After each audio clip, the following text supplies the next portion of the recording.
नाजरीन अस्सलामु अलैकुम वरहमतुल्लाहि वबरकातुहू। मैं अली हिदायती, आप मेरे साथ देख रहे हैं परवाज़ टीवी। आज मैं एक ख़ास मौजू के साथ, एक ख़ास उन्वान के साथ आप हज़रात के सामने हाजिर हूँ। मौजूदा मदारिस इस्लामिया और गिरता तालीमी मेयार। इस वक्त जो है हमारे मदारिस इस्लामिया का तालीमी मेयार यकीनन दिन ब दिन गिरता जा रहा है।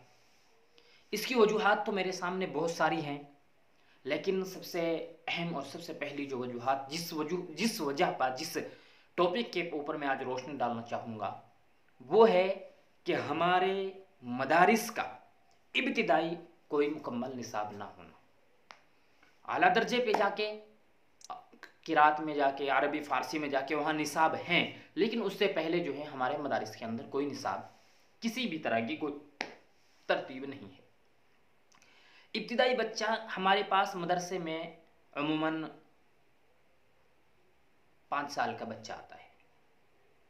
देखने में तो यही आता है कि 5 साल का बच्चा हमारे मदरसे में हमारे पास आता है। 4 साल का, 4.5 का भी आ जाता होगा, लेकिन अमूमन मैं जिन मदरसों में मैं गया हूँ वहाँ मैंने देखा है कि 5 साल का बच्चा जो है हमारे मदरसों के अंदर आता है। फिर क्या है कि छोटे बच्चों, इब्तिदाई बच्चों के लिए हमारे ज़िम्मेदारान मदारिस जो हैं ऐसे उस्ताद के इंतखाब करते हैं वो उन बच्चों को घेर के रखे, बस रोक के रखे, उनको खिलाए बिठाए। अब जाहिर सी बात यह है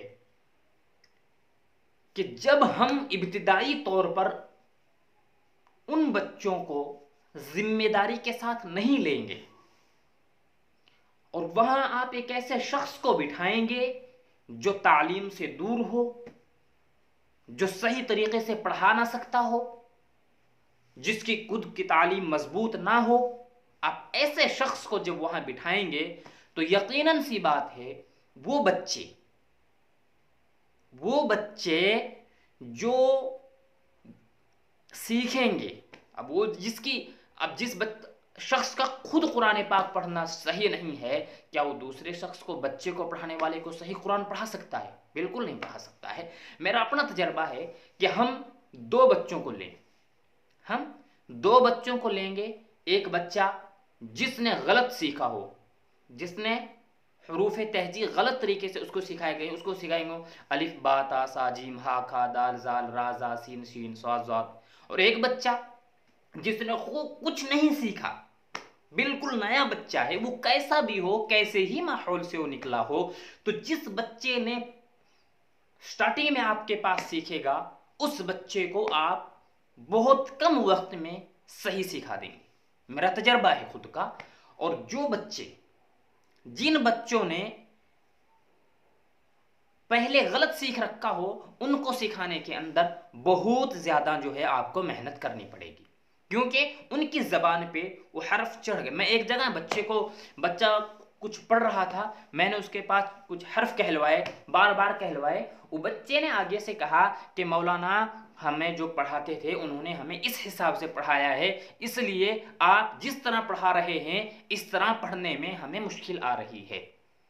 मैंने कहा बेटा कोई बात नहीं, आपको मुश्किल थोड़ी आएगी, लेकिन आप जब मेहनत करेंगे, कंटिन्यू आप इसको पढ़ेंगे, आप जैसे मैं कहलवा रहा हूँ आप वैसे मश्क करेंगे, तो मुझे उम्मीद है इंशाअल्लाह कि आप बहुत जल्द जो है इसको सही कर लें। सही हो गया, लेकिन वक्त लगा, उसके अंदर बहुत ज़्यादा हमें मेहनत करनी पड़ी। और उसके मुकाबले में वो बच्चे जो इब्तिदाई में आके बैठे थे उनके ऊपर मेहनत की इतनी ज़रूरत नहीं पेश आई। ये बात कहाँ से शुरू हुई है? बहुत से मदरसों के अंदर मैंने देखा भी है, मेरी आदत भी है कि मैं किसी मदरसे के अंदर अगर जाता हूँ तो कोई बच्चा अगर सामने मेरे आता है तो मैं उससे कुछ ना कुछ पढ़वा के देख लेता हूँ, मेरी आदत है ये। तो मैंने हमारे इलाके का सबसे कदीम इदारा, जहाँ के बेशुमार हाफिज हैं, लेकिन इस वक्त वो इदारा ऐसे हालात से गुजर रहा है कि बहुत ज़्यादा, अगर मैं कहूँ कि उस इदारे के अंदर एक बच्चा छोटा जो 6-7 साल का उमूमन बच्चा है, उसने नूरानी कायदा मुकम्मल कर दिया। मैंने कहा बेटा पढ़ो, उसने ऐसे पढ़ा कि अगर उसको दोबारा वो कायदा पढ़ा जाए, अगर उसने इस मर्तबा वो कायदा 1 साल में पढ़ा है तो दोबारा उससे डबल मेहनत में वो बच्चा उस कायदे को पढ़ेगा। बिल्कुल भी उस बच्चे के ऊपर 1% भी उस्ताद ने मेहनत नहीं की। क्या ऐसा उस्ताद जो बच्चों के ऊपर बिल्कुल मेहनत नहीं कर रहा है और मदरसे से तनख्वाह ले रहा है, क्या उसकी तनख्वाह जायज है? और जिम्मेदार, जिस जिम्मेदार ने उस मुदर्रिस को रख रखा है, क्या वो बच्चों की जिंदगियों से खिलवाड़ नहीं कर रहा है? आखिर हमारे मदारिस कब तक हमारे बच्चों के साथ खिलवाड़ करते रहेंगे? कब तक हम अपने बच्चों को, मैं हर गांव के उलमाए किराम से, हुफ़ाज़े किराम से दरख्वास्त करना चाहूँगा कि अगर आपके गांव के अंदर मदरसा है या आपके गांव के अंदर मकतब चलता है, तो आप वक्तन फ़वक्तन जो है उन मकतबों की, उन मदारिस की जांच कीजिएगा। इंशाअल्लाह बहुत जल्द जो है हम एक कार्यक्रम प्रवास टीवी की तरफ से कार्यक्रम शुरू करेंगे।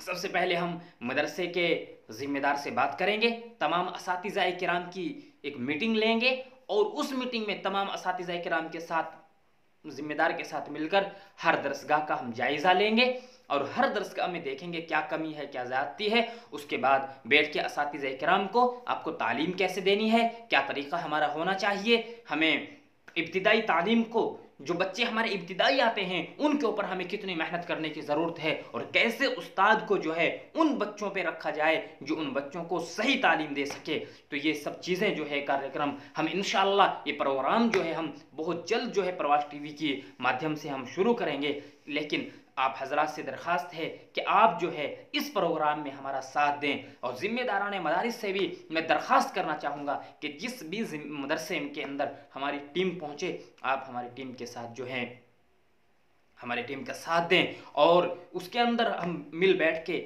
सोचेंगे, फिक्र करेंगे कि किस तरीके से जो है हम अपने मदारिस के निज़ाम तालीम को बेहतर से बेहतर बना सकते हैं। तो इसलिए सभी इस वक्त मेरी ज़िम्मेदारान मदारिस से यही दरख्वास्त है कि आप इब्तिदाई उस्ताद को बेहतर से बेहतर रखिए। कारी होना चाहिए उस्ताद, उसके पास जो है बेहतरीन तरीक़ा पढ़ाने का होना चाहिए। जो बच्चे 5 साल का आपके पास आ रहा है तो आपका निसाब ऐसा होना चाहिए कि 5-6, मेरा उमूमन ये है कि अगर 6 साल का बच्चा, 5 साल का बच्चा आपके पास आ रहा है तो 6 महीने के अंदर वो कायदा मुकम्मल कर सकता है। 6 महीने के अंदर वो बच्चा कायदा मुकम्मल कर सकता है। हाँ, कोई बच्चा अगर ऐसा है जिसको मिसाल के तौर पर जहन कमज़ोर है, ऐसा हो सकता है, क्योंकि सब बच्चे कामयाब नहीं हो सकते हैं, लेकिन हमें इस चीज़ के ऊपर बहुत ज़्यादा फिक्र करने की दरख्वास्त है। हमारे मकतब जो इस वक्त कमज़ोर चल रहे हैं, हमारे मकातिबों के अंदर जो मेहनत नहीं है, हमारे मसाजिदों के अंदर जो मकतब चलते हैं, अगर वहाँ से बच्चों के अंदर कमज़ोरी है तो इस कमज़ोरी के ज़िम्मेदारान मदारिस हैं। दूसरी बात, ज़िम्मेदारान मदारिस से दरख्वास्त करना चाहूँगा, अगर आप सही से जांच नहीं कर सकते हैं, किसी आलिम दीन को मुकर्रर कर लीजिए, किसी बेहतरीन माहिर तालीम का मुकर्रर कर लीजिए जो महीने में 2 महीने में आपके मदरसे की जांच करे, तलबा की जांच करे और उसका क्या निचोड़ आएगा वो आप हजरात के सामने पेश कर दें। नाज़रीन किराम, आपको ये हमारी बातें कैसी लगी? क्या ये वाकई इन चीज़ों की ज़रूरत है मदरसे के अंदर? क्या मदरसे को इन चीज़ों पर अमल करना चाहिए जो हमने बताई है? और इंशाअल्लाह अभी मैंने जो है आज से बाकायदा तौर पर मैं ये शुरुआत करने जा रहा हूँ। आप हजरात की खिदमत में हर रोज़ जो है एक वीडियो डाली जाएगी, वो किसी भी टॉपिक पे होगी, मदारिस के ताल्लुक़ से भी हो सकती है, मसाजिद के ताल्लुक़ से भी हो सकती है, मकातिब के ताल्लुक़ से भी हो सकती है और हमारी जितनी भी ज़रूरियात हैं उनके ताल्लुक़ से वो हमारी पोस्ट हो सकती है, हमारी वीडियो हो सकती है। इसलिए आप हजरात जो हैं हमारी वीडियो को गौर से सुने, जो कमी ज़्यादती हमसे हुई है वो कमेंट बॉक्स में जो है अपनी राय दें। मदारिस इस्लामिया के डिजिटल तारुफ के लिए, मदारिस इस्लामिया के प्रोग्रामात की वीडियोग्राफी के लिए हमसे रब्ता करें। हमारा मोबाइल नंबर जो है वीडियो के डिस्क्रिप्शन में दिया गया है, नोट भी आप फरमा लीजिए। 9991170786 पे आप व्हाट्सएप कीजिए, कॉल कीजिए, हम आपकी खिदमत में हाजिर होंगे और आपके मदारिस का जो है हम आलमी पैमाने पर जो है यूट्यूब के माध्यम से आपके मदरसे का तारुफ कराएंगे। आपके प्रोग्रामात को हम आवाम तक पहुंचाएंगे ताकि पता लगे कि हमारे मदारिस के अंदर जो है कैसी तालीम दी जाती है, हमारे मदारिसों का निज़ाम कैसा है, हम मदारिसों में क्या पढ़ाते हैं, हम लोगों को बता सके कि हम मदारिस में अल्लाह का कुरान पढ़ाते हैं, हम मदारिस में अपने वतन से मोहब्बत करना सिखाते हैं। मदारिस के अंदर इंसानियत की तालीम दी जाती है, किसी भी मदारिस के अंदर जो है आतंकवाद या दहशतगर्दी की तालीम नहीं दी जाती है। अभी हाल ही में ननकाना साहिब में जो हमला हुआ है, उसके हमारे सिख भाइयों के जो है पवित्र स्थान पर जो हमला किया गया है, वहाँ पर जिन लोगों ने भी हमला किया है, हम उनकी कड़ी निंदा करते हैं। बल्कि मुसलमान तो बहुत दूर की बात है, मैं ऐसे लोगों को इंसान भी नहीं मानता हूँ। और मैं जो है पाकिस्तान हुकूमत से हम मुसलमाना ने हिंदुस्तान ये रिक्वेस्ट, ये दरख्वास्त करते हैं कि ऐसे लोगों को आइडेंटिफाई करके उनको कड़ी से कड़ी सज़ा दी जाए। अस्सलामु अलैकुम व रहमतुल्लाह।